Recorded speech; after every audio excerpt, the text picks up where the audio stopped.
163 রানের টার্গেটে চিপকে সিএসকের বোলিং অ্যাটাকের সামনে পাঞ্জাব কিংস, কিন্তু প্রীতি জিন্তার দলের ব্যাটারদের সামলানোর আগেই বিপদে চেন্নাই। 2 বল করতেই পেশিতে টান খেয়ে মাঠ ছাড়েন দীপক চাহার। চিন্তার ভাঁজ পড়ে গায়কোয়াড়ের কপালে। ছোট টার্গেট সেভ করতে হলে করতে হবে বিশেষ কিছু, তাই হয়তো তৃতীয় ওভারেই মোস্তাফিজের শরণাপন্ন হন সিএসকে ক্যাপ্টেন। একেবারে খারাপ করেননি ফিজ। শেষ বলে রিভিউ নিয়েও উইকেট বঞ্চিত হন টাইগার ক্রিকেটার, আর তার আগে রান দেন 3। পরের ওভারেই সাফল্য আসে চেন্নাই শিবিরে। মোস্তার বদলি হিসেবে নিয়ে আসা রিচার্ডলিসন নেন প্রথম উইকেট।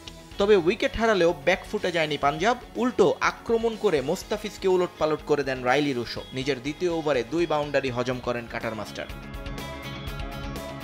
স্লো পিচে এরপর স্পিনারদের হাতে বল তুলে দেন ঋতুরাজ, কিন্তু রবীন্দ্র জাদেজার পর মঈন আলীর উপর দিয়েও চলে রুশো বেয়ারস্টো ঝড়। মাত্র 29 বলেই জুটিতে 50 তুলে ফেলেন এ দুজন। পরে ব্যক্তিগত 46 রানে বেয়ারস্টোকে ধোনির ক্যাচ বানান শিবাম দুবে, আর রুশোকে ফেরান শার্দুল ঠাকুর।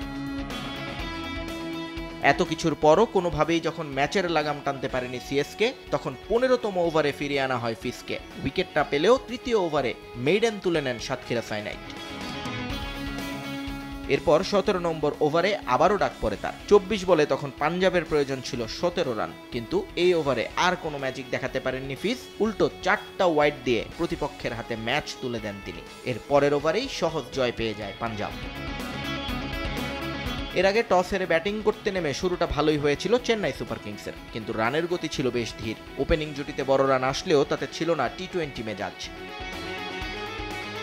আর বিশ্বকাপের দলে ডাক পাওয়াটা একটুও উদযাপনের সুযোগ পাননি শিবাম দুবে এবং জাদেজা। একজন মারেন গোল্ডেন ডাক, আরেকজন করেন 4 বলে 2। আজ কাজে লাগেনি ধোনি ম্যাজিকও। ইনিংসের শেষ বলে রান আউট হন মাহি। একমাত্র ঋতুরাজ চেষ্টা করে যান একাই, যদিও শেষ পর্যন্ত তা যথেষ্ট হয়নি দলের জন্য। নিয়ন মোহাইমিন, সময় সংবাদ।